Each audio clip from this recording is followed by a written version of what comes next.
Hey there, if you're enjoying this podcast, please take a moment to leave a review and to follow or subscribe. Don't forget to share with anybody that you think might be interested. Your support is greatly appreciated. Word of mouth is incredibly powerful, and it's the best way for us to reach more people and grow this wonderful community. Thanks again for listening. This is the Stop Time Podcast. I'm your host, Lisa Hopkins, and I'm here to engage you in thought-provoking, motivational conversations around practicing the art of living in the moment. I'm a certified life coach, and I'm excited to dig deep and offer insights into embracing who we are and where we are at. Hey, so there's no right or wrong way to do anything. And this afternoon, I was supposed to speak with Angelica, and some construction started happening right outside my studio. So we pushed it to 5:00. 5:00 came and Angelica was delayed on a call, and it was no problem. She asked, could we start a little later? That was no problem. The call went later than anticipated, and so we were texting back and forth, trying to maybe find another day or another time. And that became more difficult, and we don't know each other. So there was that moment where each of us maybe was energetically more worried about the other guy. And I wanted to really hold space for her, even in a text, to understand that this is for her just as much as it is for me. And it's important that she feel comfortable. And what would she like to do? And she said, let's hop on. And so that's what we're going to do. She also asked for 5 minutes, which is huge and important. It's so important to ask for what you need. There's nothing wrong with that, right? So I'm waiting here for Angelica Chéri, and I'm super excited to chat with her. Sometimes these kinds of things that happen actually set the stage for an even more real and human experience. So stand by, waiting for her to check in. Yay. Hi, Lisa. Hello, how are you? Oh, how are you? I'm very well. I'm so glad that this was able to happen. Thank you for being flexible today. I'm so excited to chat with you. Let's just jump in. Tell me a little bit about your origin story. Tell me a little bit about you. It's interesting. I haven't had to tell my origin story since, well, my origin story has always been the same until something that happened recently this past summer. So my mother passed away from breast cancer when I was 11 months old. Mm, That has always, just been the beginning kernel of my origin story, because that is where I believe my storytelling proclivity developed. With my father, we were playing games on the phone because there was a while that I was living apart from him. Because again, at 11 months old, being a widower and a single father with a 11-month-old child, he needed help. And so I lived with my grandmother for some time, and we played this game back and forth, where he would make up the voices of Yogi Bear and like that whole cartoon. And I jumped in and did like improvisation and would be writing things and telling him what to say and adding new characters and things of that nature. And we just had our own thing, and it went on for a couple years. And in more recent times, I guess when I became older, he reflected that back to me as when the moment that it all started, that I started writing and telling stories. And I share that about this is the first time I had to tell the origin story in this way, because he just passed away this past summer. And so navigating life now without him has been part of my journey that's been just something that I'm growing and growing through every day. But he really was the main person who encouraged me to walk down this path. He was not like the typical parent that said, you have to be a doctor or a lawyer or something. Like, I started acting when I was 11 years old and doing really nerdy Shakespeare competitions like Julius Caesar and Midsummer Night's Dream. And I'm 12. And I'm like, I have no idea what I'm saying. I don't understand, but I understood the stakes, right? And so that's really all that mattered. But I started writing plays in high school. I wrote my first play when I was a freshman, and it was like a one act. And then I wrote my second play, which was a full length, when I was a senior, no, a junior in high school. So that just kind of, and that play was actually produced at the school. Like I directed, cast, directed, produced like that play at school. And so that was the touchstone moment for me that let me know, like, this is what I'm going to be spending the rest of my life doing when I was 16. And here we are many years later. But yeah, Los Angeles, born and raised. Okay. Um, and yeah, storyteller from not infancy, but not long after infancy. That's amazing. I mean, was there ever a time when you detoured from that where you thought, or did you always know that you wanted to do this? Yeah, it's funny because I was actively participating in the arts, but if you asked me when I was in middle school, high school, like what I wanted to be when I grew up, I would have told you that I wanted to be a physical therapist. That's what I was thinking was going to happen. Like my dad did the opposite. It wasn't that I was wanted to be an artist and he was trying to encourage me to be a doctor. I wanted to be a doctor and he was trying to encourage me to be an artist. Um, Mm. but like, yeah, I mean, in high school, it was probably about, let's say, yeah, from even though I wrote a play freshman year, like I wasn't thinking about joining the theater department at my high school. There really wasn't a theater department at my high Mm. school. I was like on the drill team and, in the spirit squads, cheering in the stands at football games. And like, I just thought, oh, whatever. Like, I wasn't paying attention to it. And then junior year, it was like, yeah, here we go. Here we go again. Write a full length play this time. So the tour wasn't very long or profound. Mm.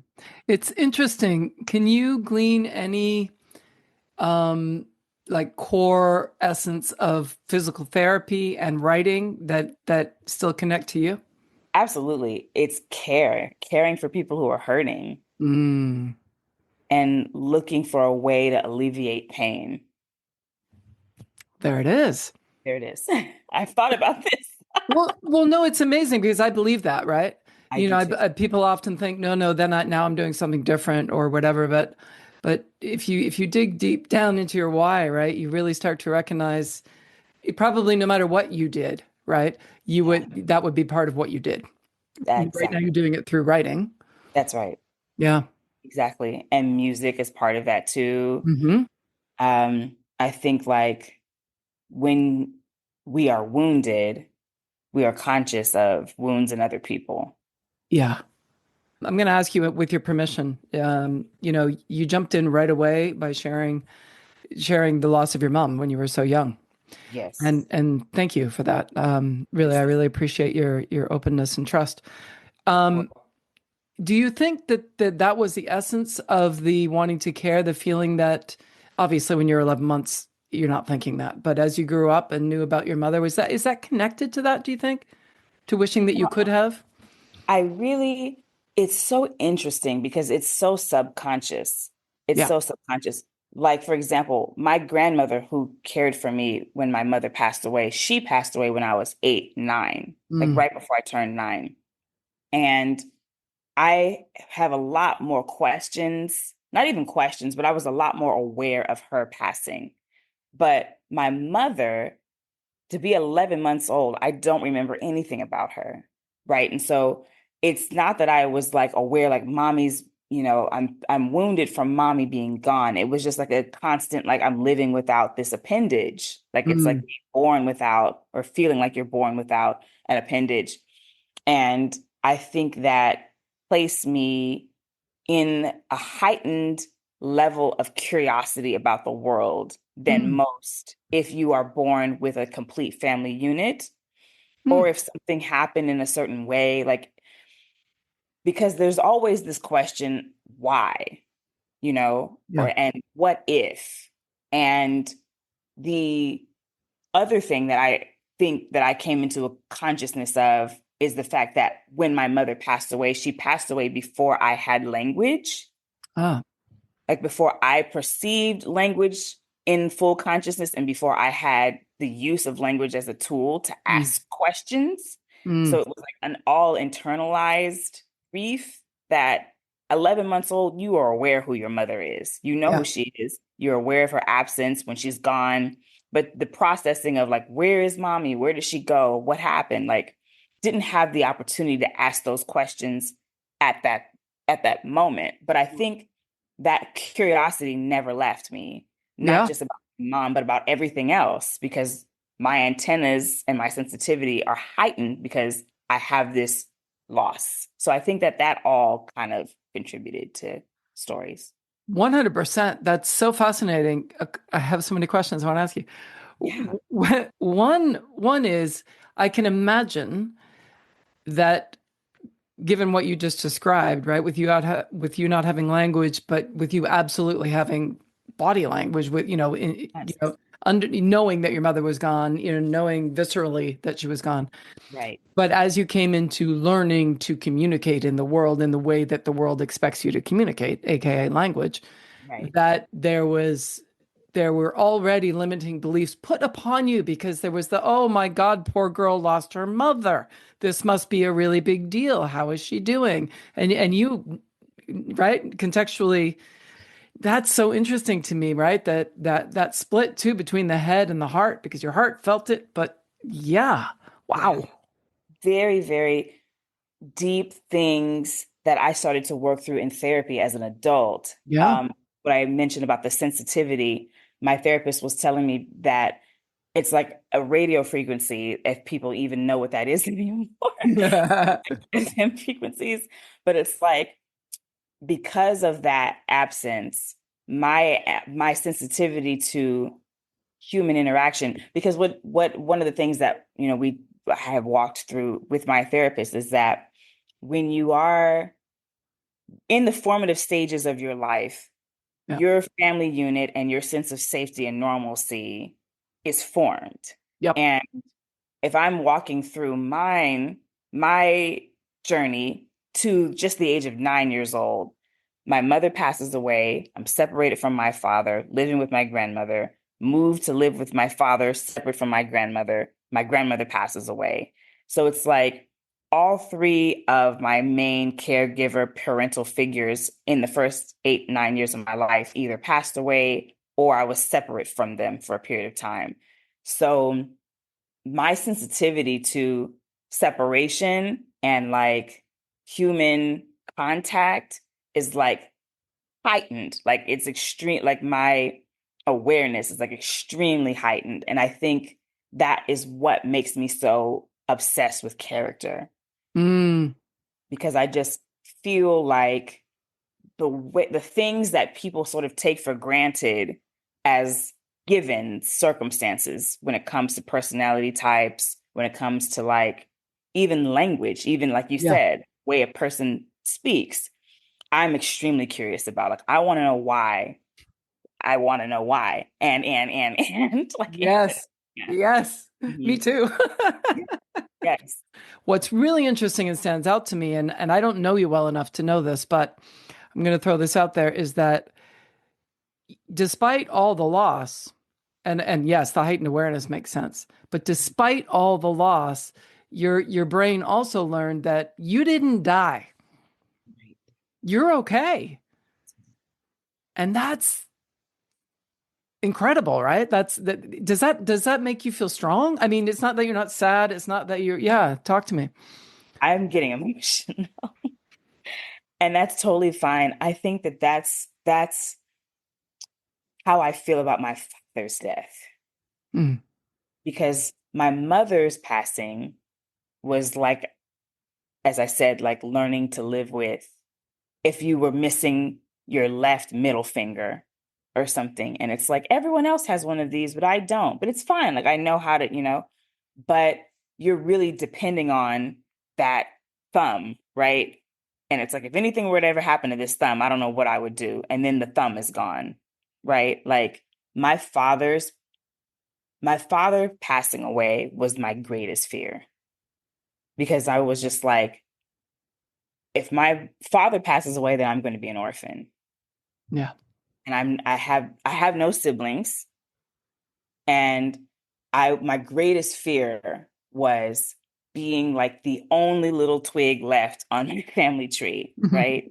Yeah. And that's exactly what has happened to me in this last 6 months. Mm. And I thought that I would be inconsolable. I thought that I would be like a shell, like curled up in the fetal position, Yeah. doing like just unable to function. Because I also thought I had a lot more time. I thought Mm. I would be like in my 70s or something. I don't know. I thought my father was going to live forever, Yeah. you know, but I'm like, I'm not like inconsolable. Grief, and I just wrote a post about this on my socials today. It is something that it's not my enemy and it's not my friend. Mm. It just is. Mm. Like oxygen just is, and breathing just is. Yep. Like we're always breathing, but we don't always pay attention to our breath. But when someone asks us to focus on our breath, or when we're short of breath or whatever, like we have moments where we pay attention to the breath and then we focus and then it's gone and then we forget about it, but it's still there. And that's what grief has been for me. Like Yeah. it's always present. My Yep. father is not here anymore, but I don't focus on it all the time. I'm still going to yoga. I'm still going dancing. I'm still praying. I'm still going to church. I'm still juicing, still seeing my friends, still binge watching some shows. Like and that does make me feel strong, or stronger than I thought I was. I didn't think I needed to be any stronger than I am, because I'm just like, I think I've had more than my fair share of strength that I did not ask for, but it does make me feel much stronger. Yeah. You're a badass. I receive. It doesn't always feel like that. No, 100%. And I really respect what you're saying about grief. It is always it's always there. Absolutely 100%. But one of the most helpful things I find is to remember that these feelings, and grief is a feeling, right? Um, our feelings are not directives. Just Right. because we feel this way does not mean that it will dominate every decision I make in my life. On the other hand, when we want to acknowledge and address and feel the feels, that's okay too. The Mhm. important thing is to feel is to acknowledge this, by choice and not by default, right? Not just to say, "Yep, that happened, and therefore I'm going to be tanked, I'm wrecked, and everything I do is because of that." And that's not what you're doing. No, No. no, it can't be. Like there's much more to do. There's much more to life. And Yes. I have much more. I'm not satisfied yet. Like I've got a lot more living to do. And yeah, I Absolutely. refuse. I refuse. Well, absolutely.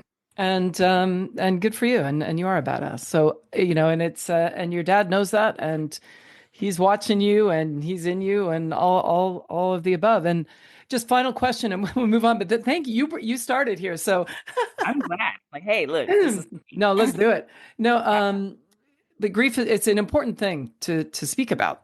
You're not alone, and I know that the listeners will really appreciate your honesty. I do want to ask you, and I'm curious, and I know you're going to have an answer or two or three.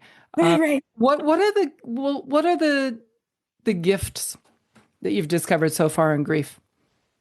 Oh, that's great. You know, I the gift one of tears.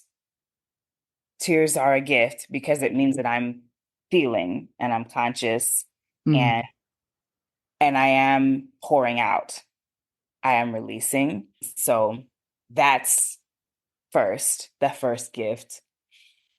I think the other is dreams. Um, I have been having very interesting visions, dreams of my father in different iterations since he's passed. And I'm not sure what they all mean. I don't know if they are him trying to communicate or my subconscious trying to work out his absence. Because they have been all over the gamut. Like literally a week ago, I had a dream that I walked into a five and dime store, like would have been in the 60s when my father was a kid, and he asked me to make him some butterscotch pudding. I don't know I love it. what that's supposed to mean. Um, but that's definitely a gift because it's like it keeps him close, keeps Mm, his voice, his presence, his humor, and things like just close and active. It doesn't make him feel like a memory. mm, 'Cause I can't fathom him being a memory. That just I'm not there. Um, and I think the other gift, I would say, laughter.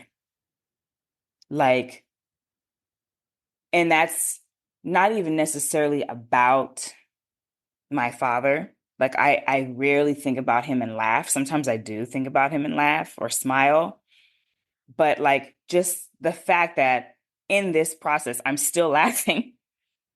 There are still things that bring me joy. I'm still able. It's like the counter of the tears. Like I can still laugh. yeah. I'm okay and I'm going to be okay. Yeah. Hell yeah. That's beautiful. Oh, thanks. In the form that I sent, I think I asked, what would you say are your strongest attributes, right? And it's interesting. Well, first of all, how difficult was that for you to answer that out of curiosity? The attributes are just all the Well, yeah, let's talk about just this question in general. Yeah. you know, I don't know that it was difficult. It's interesting to think about how I see myself versus how other people see me Yeah. because I think it's different, you know. I think a lot of people would be surprised by the amount of like intensity and like pain and things that I've been through because most people just see a big smile. Like they're like a lot of people are like, "Oh, you're so happy." And I'm like, "Yeah, but you don't know what's underneath that, you know." You said, you know how you perceive yourself.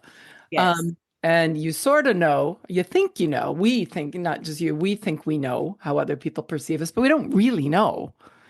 And then, so then we create a story about the story, right? About the story that the other person might, and it's like, and the key is like, do you operate from there, right? that's the and I'm like, you can't. You No. really can't. I think it only matters when people cross a boundary, Mm, you know, or if an opportunity or something is denied mm, because lack of information. sure. Um, but other than that, it's like you will find out what you need to find out when you need to find it out. And if Yeah. not, fine. Yeah. Because I mean, it's storytelling at its height is all these stories we tell ourselves, right? all storytelling. It's maddening to think about. It's all stories. That's all it is. It really is. I'm curious to know, are there any stories that you tell yourself that you'd like to rewrite? Oh, that's so interesting. There were Mm, lots of them. Now I don't, now I think there's less and less. I think the story that I was telling myself is like, I'm alone now, or I'm alone, or I'm going to be alone. mm, And what I have realized, I'm never alone. Like, I only am alone when I choose to be alone. But if I choose not to be alone, at every moment, I could be in the company of multiple, like, there's so many loving people who are like at the ready. And that's an honor and it's a privilege. yeah, 100%. Would you consider yourself an extrovert, an introvert? How do you recharge? Do you like to be with people? Do you like to be alone? That's so interesting. I think I'm a hybrid, Mm, definitely, because I definitely love and feed off of the energy of other people and being social. Like I'm definitely a social butterfly. Definitely love being around my friends, family, just, you know. And then I have I have a cap that I reach where it's like, we now have the term social battery. Mm, Um, when that thing is depleted, I'm like, I've got to get away. Like, because I'm still an only child and I'm still like a internal processor, yeah. and external. It just depends on the situation. But after so much time, like I need everybody out of my face. I need to be in my own space with my own music and everything. And like, so yeah, I think it's kind of like 50-50. Yeah, no, for sure. Well, what's your definition of living in the moment? Oh my goodness. It's just not asking for permission, like just being present and going for it. Yeah. How often are you able to do that? I think most of the time, there's just a few things that I won't do. Yeah. Fair. Oh, not doing that. Roller skating is one of them. Won't do Oh, it. there you go. Me either.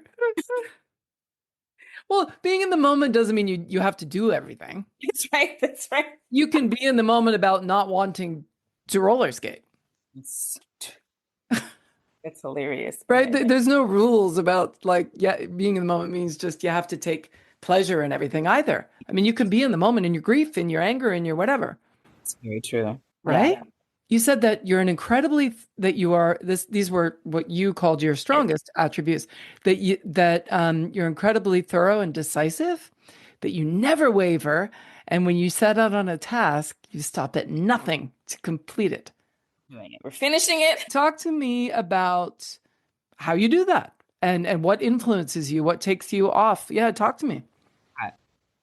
It can be as micro or as macro as it needs to be. Like for example, if I'm at a restaurant, like and I see a menu and there's like 30 things, I'm like, that's what I want. I just pick it, that's it. Like I don't have to read the whole menu. I don't have to go through like, like I've made a decision, that's it. I'm doing it. Like that's it. I'm done.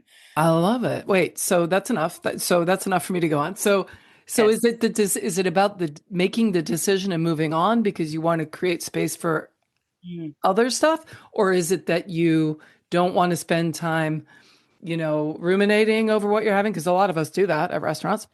It's Like, interesting. what is it? What is it for you? I think it is just like I know what I like. I Mm. know what I want. And yeah, I'm like, all right, that's that. Made the decision. Now I'm hungry. I want the food. I want to make I think it is I want to make space to move forward. Like I don't want to get stuck Mm. in the like rumination when I know what I want. And that's that. So I'm guessing then you don't experience paralysis by analysis very much. I can definitely overanalyze things. I Mm. can definitely overanalyze things because I can definitely overthink because I am, again, the question and the like, Yeah. but it doesn't stop me from moving forward in life. It just makes me curious about certain things. But if I have to make a decision, I'm like, all right, this is what I'm doing.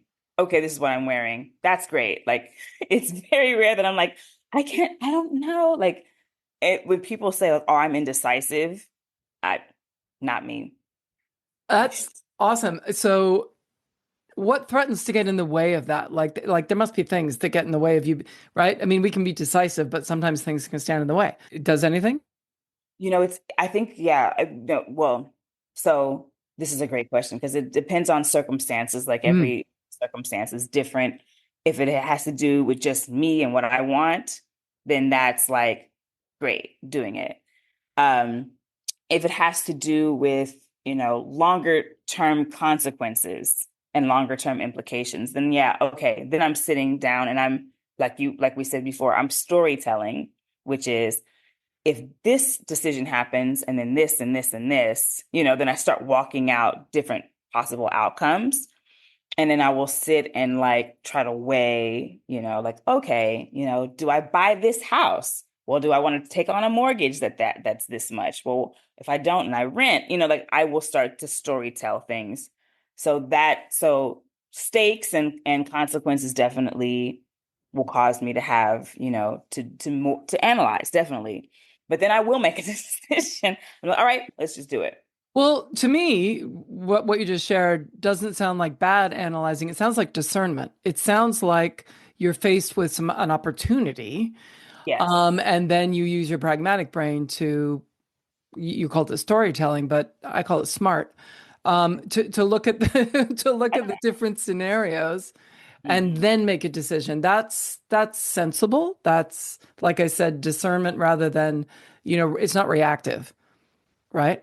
Right, right. Um, but what about collaboration? I mean, you're a collaborator and so how does that affect your decisiveness? Oh, I mean, it's great because, like, for example, with Ross, Mm, and I will have to say this, like, our collaboration has been 10 years, and we say this often. We have had zero fights in 10 years, mm, Ross and I. We mm. may not always agree on everything, but that's the beauty of collaboration. It's like in our relationship, I will always have a strong point of view. Like, boom, this is my point of view. And I see 100% why it makes sense. But then I hear his point of view and I'm like, oh, interesting. You just Mm. brought to light something I didn't consider. And so then it's usually like, where's the middle ground? Or it's like, no, no, that's better. You're what you just said. Let's do that. You know? So that's cool because what I'm hearing and what I'm learning about you is that superpower of curiosity that you developed since you were a little girl, that comes in really handy when something comes up against what you think and know is absolutely right in collaboration, Definitely. because it Definitely. allows you to go, what else is true, which is again a superpower. So I know this and I feel it so much that nobody can take it away from me if I want to go that way. But what else is true? What else is true? What am I not seeing? Yeah. What have I not seen? That's a sign of a true leader, by the way. That's a really high frequency thing you got going on there. I receive. No, it's beautiful. It's really cool. No. Thank you for that.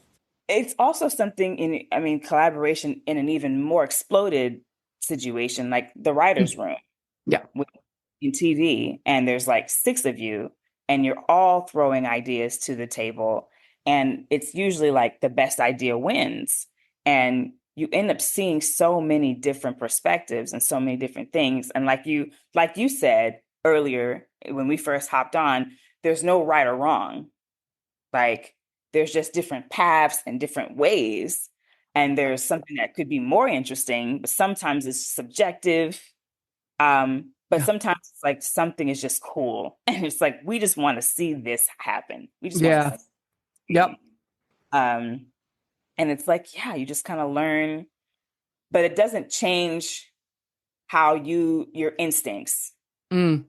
It's just that you make space for the other perspectives to expand what you're Yeah. seeing. Yeah. Totally. And I mean, that's the growth mindset right there. I mean, loud and clear, right? Which is that if this doesn't work, it's okay because I'm going to learn something from it and I'm going to grow and I'll keep moving forward. That motion that you talk about that you obviously really want in your life, that forward motion comes from actually sometimes things not going exactly the way you thought they would or should. Exactly. Exactly. My goodness. Yeah. You also said people tend to think that I'm much more delicate or fragile than I actually am. Now that's interesting because on the one hand, they see you as, joy. Yes. Uh, but on the Yes. other hand, they see this. How do you perceive that? Where do you get that? Because I'm a gentle person. And it's funny because I can be very like, I have very snuggly energy. I don't know how else Mm. to describe it. Very like warm and like inviting. And I think a lot of people, they when I tell them stories about how like, oh, I stood up for myself in this instant or I was in this situation, they think that because I'm such a gentle, warm, loving person that means that I'm like, I don't want to say weak, but delicate. And it's interesting. There's an interesting phenomenon on social media, hashtag soft life. And I don't know who coined this term, but I was introduced to it by an brilliant writer and director that I worked on an animated project with that I can't say yet, but soon I'll be able to. But Yay. she was introducing us all to this idea of the Black woman superhero schema, which Mm. is extremely prevalent, which is like as Black women, like we have been conditioned to have to always be the backbone, be strong, bear the weight, hold the weight, make the space, absorb the pain and all these different things. And it's true. And sometimes that dynamic I mean, even in my life, obviously these were not circumstances that people, chose, but I had to become stronger than even my peers who were also young Black women, but definitely in other circumstances. There were just things that I had to adapt that I wouldn't have asked for, right? And I think as a whole, a lot of Black women are recognizing, like, why am I always feeling like I have to do this for my family, like at Mm, a large, or be the person who always makes this sacrifice or whatever? Like, I want to adapt the soft life, which is like, I just want to pick some flowers and sip my tea. right. And not that I'm abandoning my responsibilities, but it's that I don't feel like I have to be overrun in order to be able to enjoy life or to have meaning or to be significant.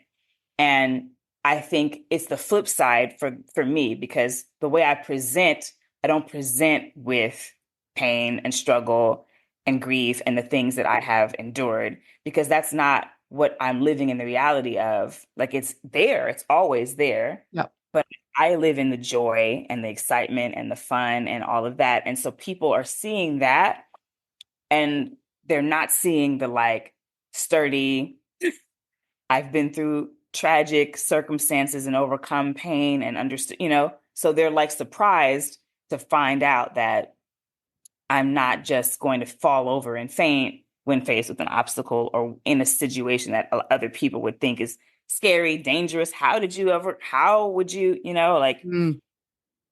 like it's really interesting to me. Like, oh my God, you said that? Like, just because that's, again, perception, that's not your relationship with me, because that's Right. not necessary in our dynamic. But if you put me in a situation that's business or whatever, I'm going to show up how I need to show up in that space. And so I guess the contrast is so vast that people are surprised. Yeah. That's really interesting. Well, again, people see what they want to see also, what makes them feel better and so on and so forth, right? If you were mentoring somebody, an aspiring writer, what have you learned along the way that maybe you wished you had known that you would share with them? That's a great question. There's so much. Oh my God. So I will say three things. One is always remember your why. Mm, Remember why you're telling this story, because you are going to get a lot of unsolicited notes, feedback, you know, and if it doesn't respond to your why, then it's irrelevant, because people are always looking at your story through the lens of their version of the story that they would tell, not necessarily the version you're telling. Like, you have to find the people and identify the people who are helping you further the vision of what you're trying to say versus, what they want you to say. So, like, don't get lost in other people's notes. And the way you do that is always remember your why. That's one. which, by the way, before you go into number two, is exactly what I do in my work about life, right? Really? Well, yeah, I would have said the same thing, but not about writing, Mm. but about living. I mean, just think about what you just said and think about life and think about, right? Yeah. Living based on the notes that you get from others about the way they think you should be living because they care about you or they care about the story or blah, blah, blah. Yeah. And if you forget your why, or if you don't have your why, or haven't stopped long enough to understand that you deserve a why, and we all have one, That's right? right. And it's ever evolving. So it's not like suddenly you're going to clear the decks and oh, there it is. There are a lot of people who are like, I don't know, I don't have a purpose, and then they get freaked out, and then the goal becomes, I have to have a purpose, as opposed to, Right. you know Right. what I mean, as opposed to actually like exploring and finding what lights you up and so on and so forth. So I just want to say what you said was like textbook about life, Oh, I love that. I mean, that makes sense, because it's always about the why. The always. why is anchor in Yeah. everything. Because if you Everything. have the why, then you can go about the how. There we go. Oh, I love that. I love that. The how depends on the why. Yeah, because and the how is just where you actually, you get practical and you make choices and you figure it out. But if you're connected to your why, then the how reveals itself and it's easier to choose because there's an infinite ways of how to do things. How you would do it would be different than me. How you would do it today is going to be different than how you would do it tomorrow. Next month, last year. Exactly. It's so contextual. And I think we as humans, we are contextual. Like, yes, we are in different contexts, but we are also ourselves different in every moment. And I think that's so important to know. Completely. Every relationship, every circumstance, every setting, like we're different, but that doesn't mean we're any less of who we are. It's just like you said. Correct. And we're also different in the same circumstances. We're still different. This is the work I do. This is Mm, my dream is to work with creative teams going on a project, right? Like imagine going into a movie set, say, and everybody could have a language where they could speak and connect to how they're going to be the most effective that day, that mm, hour in this scene, as opposed to always being expected by self and by others. You were hired to do this, Angelica. This is what you're good at. You need to do it now. mm. But you're contextualized, right? So you'll be able to pull it out because yes, you can do that. But your best is not going to look the same That's today as it did yesterday. exactly. Necessarily. It might, but not, there's always going to be slightly different. Now, we overshadow ourselves with our strengths because Mm, A, people expect us to show up that way, and B, we like showing up that way because it works. But right. but what about all the other aspects of us that when it's more difficult to do that, and so my dream is that we all have a language that we can speak where it takes something as intangible as perception and make it tangible so that you can identify whether you're choosing it consciously or by default because you're used to it, That is fascinating, actually. right? I find that really fascinating. Yeah. Love that. And you would, especially as a writer, because you can do it with your characters.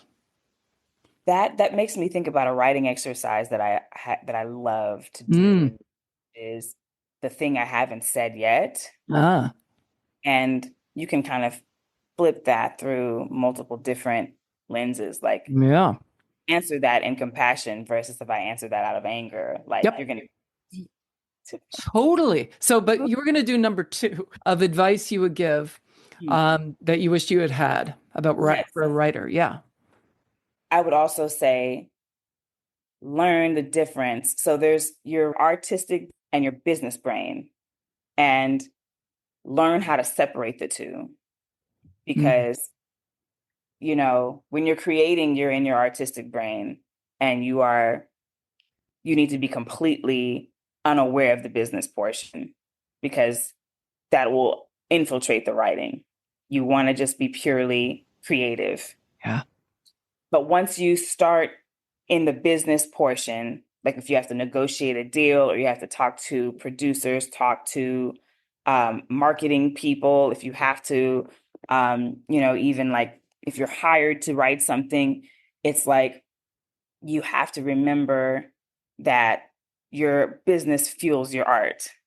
And sometimes you'll have to make a business decision that may not feel like this is necessarily like connected to your artistic instincts. And I'm not saying that you compromise. I'm saying like understand like sometimes when you're having a conversation and it's about commerce or it's about, how you want to shift the lens, understand like you're thinking like a business person. This happens a lot more in TV and film. I have found like when I'm pitching, for example, like if I'm pitching something to a network, to a buyer, I'm pitching, and yes, the artistry is on the page, but when I'm pitching it, like I'm pitching it with a business mindset, like I'm selling this product Yes. because I want you to buy this. And then that gives me license to exercise my artistic, you Yeah. know, venture. So it's almost like flipping a switch. Right now I'm an artist, now I'm a business person. Like, Mm. I did not know that. And if you've come in thinking that it's all art and no business, the business may frighten you and it may turn you off, but you just realize they don't have to be, they have a they work in tandem. They don't have to be against each other. Yeah. That's important. Mm. Uh, big, huge lesson. Yeah, for sure. How did you learn it?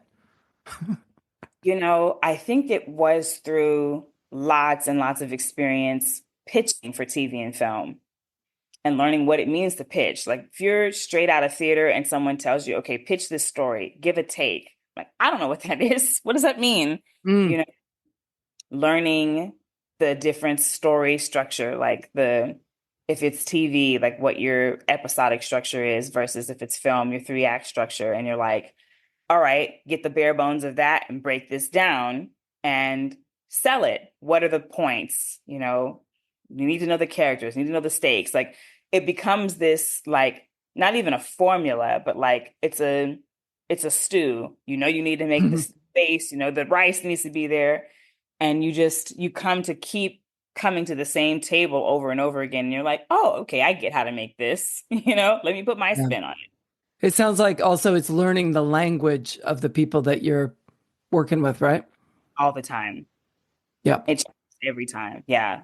Depending on what the studio is, what kind of projects they sell, what this person's interested in. Like it's all business.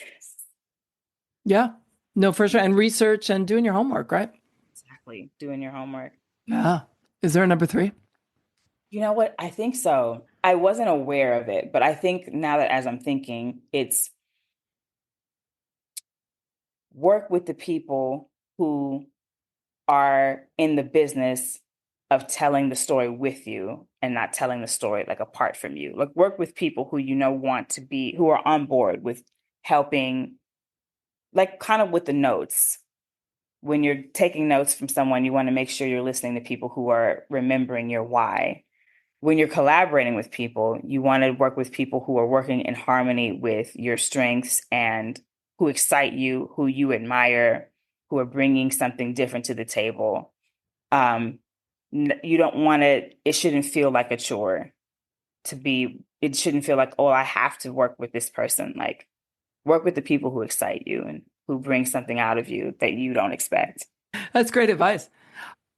What would you say is your biggest challenge right now? That's an interesting question.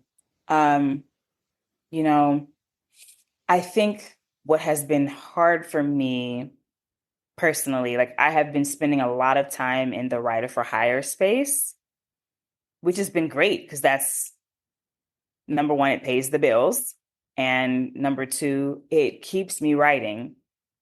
Um, and it gives me the skills and the tools that just keep getting sharper and sharper for when I want to get to my original projects.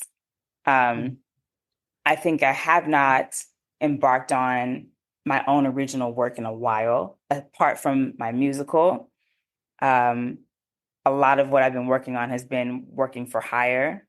And I find that my plate gets full to the point where it's like either the ideas, it's not that they haven't come, it's that there's pieces of like massive undertakings that I feel like, okay, this is what I want to do. And I only take on projects for hire that I feel so connected to that I feel like become avenues for the things that I want to say, that I start to think like, well, what else do I want to say? What other stories are living there? And sometimes living in the wake of grief, I'm like, I'm not really imagining what else to say right now, but I know it's all cooking and Mm. it's all about to kind of come forth. But there are things that I'm seeing pieces of and haven't gotten around to. It's about carving out the time and the space for my own stuff again. Yeah. If you had to choose one highlight and one low light from your life journey so far, what would those be and why? And again, you can stay on career if you like. I mean, wherever you want to go with it is fine. That's a really great question. So highlight, you know, definitely my first TV staffing job, Godfather Harlem, was one of the biggest. moments for me was breaking through that. And because it took very long just to get through the door of a TV room. And so always the gratitude that I have in Chris Brancato for believing in me and giving a space for my voice is just like now I feel like a confident TV writer. And in theater, obviously our musical coming to the point of Broadway, like it Yeah. was a huge highlight to have it at Paper Mill and for it to be slated as like the next incoming Broadway musical is huge. It's Yeah. huge. Yeah. Congratulations. It is huge. Hey, I want to ask you, I want to back up a little bit. I'm sure a lot of people will want to know. I remember growing up and watching interviews and there was always such big gaps in things like you'd watch someone that you really admired and you loved what they were doing and then someone would ask like I asked you what's one of your what's one of your highlights or whatever and they would say oh it was that seminal moment when I walked through the door but no one ever says how did you do that like Oh, how did you do that hmm. Oh like wow. you Yeah, know what I mean like yeah, I think a lot of people would want to know. for sure. So getting that job took, I want to say it was like 5 years in LA, back home, because LA's hometown, but I was in New York for 6 years. And I came back on a false promise of a dream of a job in TV and film that all crumbled. It was never real. It didn't Mm, come forward. But I spent the next, 4.5 years going through as much as what I could to learn TV. Like I did what they were calling at the time, I don't know if they still call it this, the big six, the networks, ABC, NBC, Universal, Fox, ABC, Disney, and just all of that. They all had their own um, apprenticeship programs. And for those programs, you had to either write a spec script, like an episode of a pre-existing show on TV, or your own original pilot. mm, So I learned how to do both. And not saying that the first of those were great by any means, but it was an effort and it was practice. And so from doing that, like getting a TV agent and getting managers and reading tons and tons and tons of pilots and taking classes and learning as much as I could and watching so much TV and so many different types of TV shows, mm, see the difference between 6 acts, 4 acts, 5 acts, and different stuff sure. like that.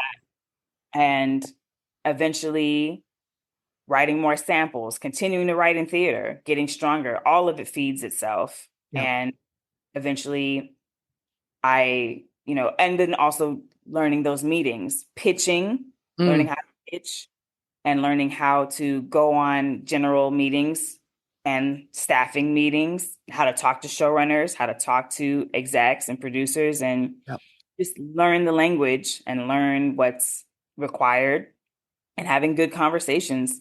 Yep. And literally, it just was a matter of the right script and my agent, my manager setting me up with the right meeting, the right guys Yep. and there's an opening and it was the right show for me. I learned that as a writer, they cast the rooms. It's just as much as casting the cast, the actors, like they cast the writers. We need this person. We need this type of person. We need someone who has this experience. So Yeah. that's like, Yeah. That's really interesting. Hey, I am curious. Did you pick a show? Did you pick a sitcom and or one of those shows? Which one did you pick? I picked New Girl. Ah, I love it. So fun. I was like, how could I resist? It's so cool. It's really important for people to know these things, I think. I think so too. Don't, yeah, so thank you. Thank you for sharing that. I love that. How do you want to be remembered? Oh, this is a sweet question. Like, I want to be remembered for the way that I loved people and the way that I helped people. Yeah. It's beautiful. So 5 years from now, you call me and you go, Lisa, since we talked, oh my God. Yes. And we're celebrating, we're popping some champagne. What are we celebrating? We're celebrating our musical, So Gun and Powder has been the title of our musical since 2014. Yeah. We are in the process of changing the title, which I can't reveal. And like, well, 5 years from now, no, it's been on Broadway. 5 years from now, it's like we are belatedly celebrating the Broadway run, the Broadway continued run as it's continuing to run for 5 years. National tour, international tour, Grammys, Tonys, all that. I'm married with two kids, maybe three. Um, and I have I've sold a TV show that's been made, and my feature film has been made. Yeah. And Ross and I have recorded an album of just our own music apart from a show. Love it. That's I the love dream. that. I can't wait for that party. Exactly. Let's pop the champagne. Let's put it in a time capsule now so it'll be nice and aged five years. Absolutely. No, and it's already just like all your ideas and all your everything that's inside of you, it's already there. Already. It might not be exactly the story that that you're painting, but you can feel it, right? You could feel it Oh yeah. when you imagined it, and it's really that feeling that you're going for. And I think being open to the possibilities of of putting lots of that feeling in your life, then it will be Mhm. generated through some of these things and others, right? And yeah, it's not only dependent on that happening, but why not? Why not say that? Yeah, that's fantastic. What do you know will stay true about you no matter what happens? Oh wow. That I'm a storyteller Yeah. and love bug. Mm, um, and that I was always asking the hard questions. yeah. What would your younger self be most proud of right now of you? Oh my goodness. I've seen pictures of her recently and I'm like, oh, hi. Mm, Yeah, I think she would be very proud to know that we pursued storytelling professionally and that we have made a career out of it and it's continuing to grow. I think she would be very surprised and excited because she loved make believe always. And I think she would be appalled, but yet proud to know that, we lost daddy, but we never lost daddy. yeah. Yeah, for sure. That's so beautiful. And I bet you, I was thinking about you and your two kids. Um, I bet you one of the big reasons, I could be wrong, but I bet you one of the big reasons why you want to have kids is so that you can tell them stories like your dad did with you. Oh my gosh. You know what? That's definitely part of it. I really also want to see how my father Mm, shows up in my kids. yes. 'Cause he had a lot of gifts and talents, musically, storytelling wise, a lot of things. And I'm like, am I going to have little baby Mozarts? All right, my friend. I am going to say what makes you, and I'm going to say one word, and you say the first thing that comes to your mind. What makes you hungry? Tacos, What makes you sad? tears, What makes you inspired? beautiful chords, What makes you frustrated? ignorance, What makes you laugh? kittens, What makes you angry? injustice, And finally, what makes you grateful? daddy. Hmm. What are the top three things that have happened so far today? Today, I woke up in my right presence of mind. Hmm. That's massive. I got to have multiple phone conversations with people who I love dearly.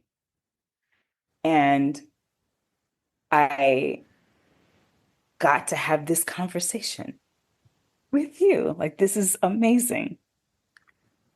I agree. It's one of my top three, that's for sure. And what's something you're looking forward to both today for the rest of your day and in the future? Falling deeply in love. Hmm. Yes. Wow. Is that happening today? I said do something today and something in the future, and you're like, it could happen today. Let's just say that's going to be both. Yeah, both. Yeah. Amazing. Angelica, I so appreciate you spending time here with me to be in the moment. I really, really do. Thank you. Thank you. This was an honor and so much fun. And I look forward to having more conversations. I've been speaking today with Angelica Chéri. Thanks so much for listening. I'm Lisa Hopkins. Stay safe and healthy, everyone. And remember to live in the moment. In music, stop time is that beautiful moment where the band is suspended in rhythmic unison, supporting the soloist to express their individuality. In the moment, I encourage you to take that time and create your own rhythm. Until next time, I'm Lisa Hopkins. Thanks for listening.